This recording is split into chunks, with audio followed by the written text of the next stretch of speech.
नमस्कार, स्वागत है आप सभी का। आप देख रहे हैं पब्लिक आइडिया। मैं चंदन श्रीवास्तव। बात करेंगे विपक्षी एकता के बारे में। 23 जून को पटना में विपक्षी एकता की मीटिंग होती है। देश के सारे विपक्षी दल, सारे विरोधी दल, अगर इससे आसान भाषा में कहें तो देश के तमाम मोदी विरोधी पार्टी जो है वो इस एकता में शामिल होती है। और इस एकता से स्पष्ट हो जाता है कि उन सारे पार्टियों ने, वे सारे पार्टी जो इस एकता में शामिल हुई हैं, उन्होंने ऐसा मान लिया है कि हम चाहे जो भी कर लें, अकेले मोदी का सामना तो नहीं ही कर पाएंगे। देश की तमाम पार्टी और देश के तमाम वैसे नेता जो कि अपने आप को प्रधानमंत्री का उम्मीदवार समझते हैं, इस एकता में शामिल हुए हैं। नीतीश कुमार तो इसके कैप्टन ही रहे हैं। ममता, केजरीवाल और राहुल गांधी जो कि बहुत दिनों से इसके पीछे हट रहे थे, इस एकता से पीछे हटते हुए नज़र आ रहे थे। सबसे पहले तो 12 तारीख को जो एकता की मीटिंग होने वाली थी वो राहुल गांधी के कारण ही कैंसिल करवाई गई। लेकिन राहुल गांधी ने भी 23 तारीख को आकर ये साबित कर दिया कि कांग्रेस पार्टी भी अगर चाहे तो नरेंद्र मोदी को नहीं हरा पाएगी। इसलिए सब के सब जितने विरोधी दल हैं, सब के सब एक छाते के नीचे, एक छत के नीचे शामिल हुए हैं। और देश की जनता भी इसकी बहुत अच्छे से समझ रही है कि कुछ तो बात है मोदी में, कुछ तो बात है नरेंद्र मोदी में, जिसको कि एक हराने के लिए ये सारे जो विरोधी हैं, जो कि कभी एक दूसरे का शकल देखना नहीं चाहते थे, कभी एक दूसरे को एक मंच पर शामिल होना नहीं देखना चाहते थे, जो कि एक दूसरे कट्टर विरोधी रहे हैं, एक एक राज्य में किस तरह से चुनाव लड़े हैं, किस तरह सीटों के लेकर के चुनाव लड़े हैं लोग, और चुनाव में कितने एक दूसरे पर व्यंग कसे हैं, वे सब एक छत के नीचे आखिर क्यों आ रहे हैं, ये देश की जनता समझ रही है। लेकिन इस विपक्षी एकता में क्या कुछ हुआ, क्या निर्णय हुआ, जो नीतीश कुमार जी बिना दूल्हे की बारात निकालने की तैयारी में लगे हुए हैं, तो क्या इस एकता की मीटिंग में, इस विपक्षी एकता की मीटिंग में यह साबित हो पाया कि आखिर दूल्हा कौन होगा? इसके बारे में विस्तार में चर्चा करेंगे इस वीडियो में। इसके पहले एक निवेदन है कि अगर आप हमारे चैनल पर नए हैं तो हमारा सपोर्ट करें, चैनल को सब्सक्राइब करें और वीडियो को अधिक से अधिक शेयर करें, बेल आइकन भी जरूर दबाएं ताकि आगे के सारे नोटिफिकेशन आपको मिलते रहें। इस विपक्षी एकता में शामिल हुए राहुल गांधी कहते हैं कि कांग्रेस जो है वो भारत जोड़ो की विचारधारा वाली पार्टी है, जबकि भाजपा और आरएसएस भाजपा तोड़ो वाली विचारधारा की पार्टी। इस तरह से उन्होंने कंपैरिजन किया है। जरा सोचिएगा, अभी गौर कीजिएगा। उन्होंने कंपैरिजन करना शुरू कर दिया भारतीय जनता पार्टी और कांग्रेस में। वे कहते हैं कि कांग्रेस जो है वो भारत जोड़ो वाली विचारधारा की पार्टी है, क्योंकि उन्होंने भारत जोड़ो यात्रा निकाला था और इसके कारण उन्होंने कर्नाटक जीत भी ली। तब उनको लग रहा है कि भारत जोड़ो यात्रा वाली पार्टी है कांग्रेस।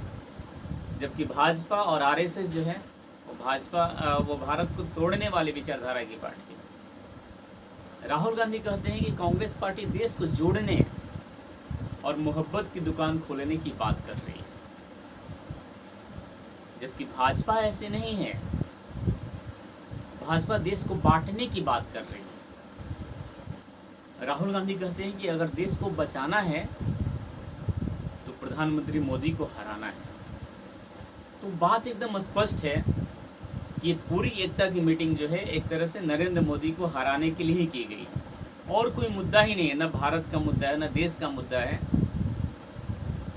बस मुद्दा बस साफ है कि हमें मोदी को हराना है, किसी तरह से नरेंद्र मोदी को सत्ता से बाहर करना है, जिनका डंका आज पूरी दुनिया पर बज रहा है। किस तरह से नरेंद्र मोदी का अमेरिका में फिलहाल स्वागत हुआ है, और संसद के 58 मिनट के स्पीच में, नॉन स्टॉप 58 मिनट के स्पीच में जिस तरह से लगभग 15 से 20 बार स्टैंडिंग ऑडिशन मिला है, लगभग 80 बार तालियां बजी है, जिस गौरव के साथ वो भाषण दे रहे हैं, उससे आज समस्त भारतवासियों का, जो कि हृदय से भारत माँ के संतान होंगे, उनका गर्व से छाती चौड़ा हो गया है। और ऐसे में एक तरफ दूसरी घटना घट रही, पटना विपक्षी एकता की मीटिंग हो रही है और इसमें पूरी तरह से मोदी को हराने की एजेंडे पर बात किए जा रहे हैं और कोई मतलब मुद्दा नहीं है, न विकास का मुद्दा है, न देश को आगे बढ़ाने का मुद्दा है तो बस केवल मोदी को हराने का। लेकिन देश के तमाम जनता के बीच ऐसा सवाल उठता है कि क्या ये सारे विरोधी लोग कब तक, पहले तो सवाल उठता है कि क्या एक हो पाएंगे, क्योंकि जब निर्णय नहीं हो पाया तभी इन्होंने अगली मीटिंग की जो घोषणा की है कि अगला मीटिंग शिमला में हो।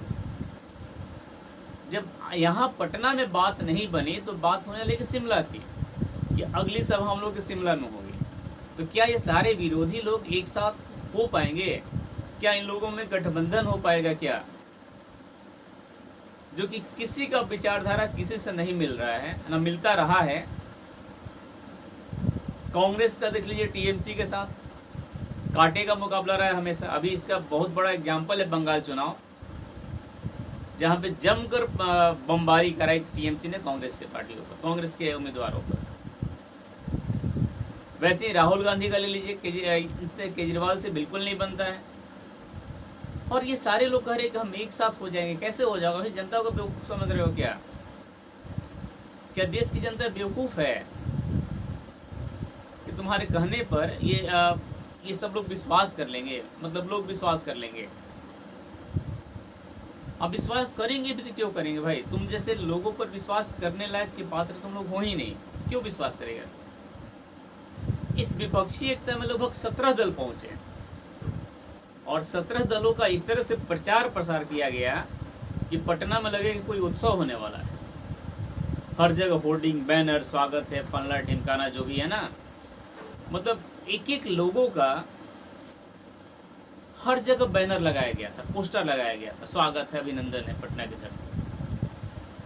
स्टालिन का भी, राहुल गांधी का भी, ममता का भी, और इसका जमकर विरोध भी किया गया जनता के द्वारा। वही स्टालिन जो कि तमिलनाडु के सीएम हैं और जहां पर कि बिहार के स्वतंत्र पत्रकार son of Bihar Manish Kashyap jail में। तो मनीष कश्यप को लेकर के, जिस पर कि एनएसए एक्ट लगाया गया एक साजिश के तहत, मनीष कश्यप को लेकर के स्टालिन का जमकर विरोध हुआ। तो इससे भी उनको पता चल गया होगा कि भाई क्या कुछ होने वाला है। अब आए तो थे गठबंधन की सरकार, नीतीश कुमार सीएम है यहाँ पे, तो सुविधा तो सुरक्षा तो मिलेगी, एकदम 100% सुरक्षा मिलेगी। लेकिन जिस तरह से स्टालिन का विरोध हुआ है तो समझ में आ गया होगा कि बिहार वासियों का क्या सोच है कि हम लोग कितना भी एकता कर लें, कितना भी बैठक कर लें, इन लोगों के मन में जो है वो पहले से ही फिक्स है, कोई असर नहीं पड़ने वाला है। ये लोग फिर से भ्रष्टाचारियों की सरकार, अत्याचारियों की सरकार नहीं चाहते हैं।